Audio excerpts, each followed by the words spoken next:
Welcome back. Titan here. Apple's iPhone SE is unlike any iPhone that Apple has released in the past 2 years. In fact, it looks a lot more like the iPhone you probably remember from 2017 and earlier, back when iPhones still had home buttons and smaller sized screens. I switched from the $1,000 iPhone 11 Pro to Apple's new iPhone SE recently, and overall I found it to be a solid option for Apple fans looking for a cheap, portable device. The smaller and lighter size is easy to manage and operate with one hand, and Touch ID brings some convenience that Face ID can lack. But of course, since it's significantly cheaper than the iPhone 11 and 11 Pro, it's lacking in some areas. It doesn't have an ultra-wide-angle camera or low-light photography capabilities, for example, even though similarly priced Android devices offer some of those features. When it comes to the processor, the iPhone SE runs on Apple's A13 Bionic processor, the same chip that powers the iPhone 11 and iPhone 11 Pro. As a result, the iPhone SE feels snappy and fast in daily use. I found this to be especially true when switching from my old iPhone 8 to the SE. In most cases, it was able to launch apps, render 4K video clips, and find surfaces more quickly in augmented reality than Apple's more than 2-year-old iPhone 8. That being said, the iPhone SE is pretty similar to the iPhone 8 in just about every other way, save for a few exceptions. It's best suited for those upgrading from an iPhone 7 or older. The A13 Bionic is the major advantage the iPhone SE has over similarly priced Android phones, many of which may offer more sophisticated cameras but run on less powerful processors.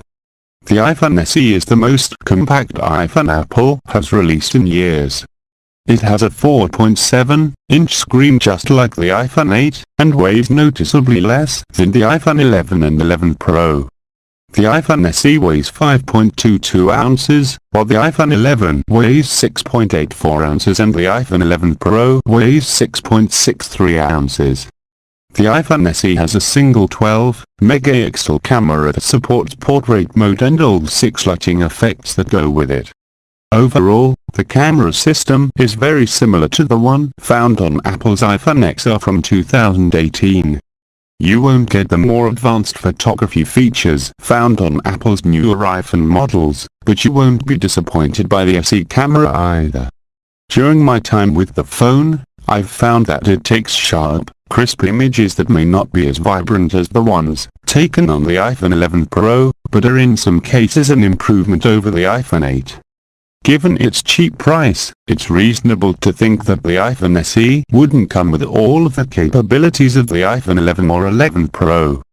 But that hasn't stopped some Android phone makers from bringing features like low-light photography, multi-lens camera systems, and ultra-wide-angle lenses to their devices. Google, Samsung, and TCL all offer compelling smartphones with more feature-rich photography capabilities at similar price points as the iPhone SE. While I appreciate the portability of the iPhone SE design, its appearance does feel a bit outdated compared to other modern smartphones.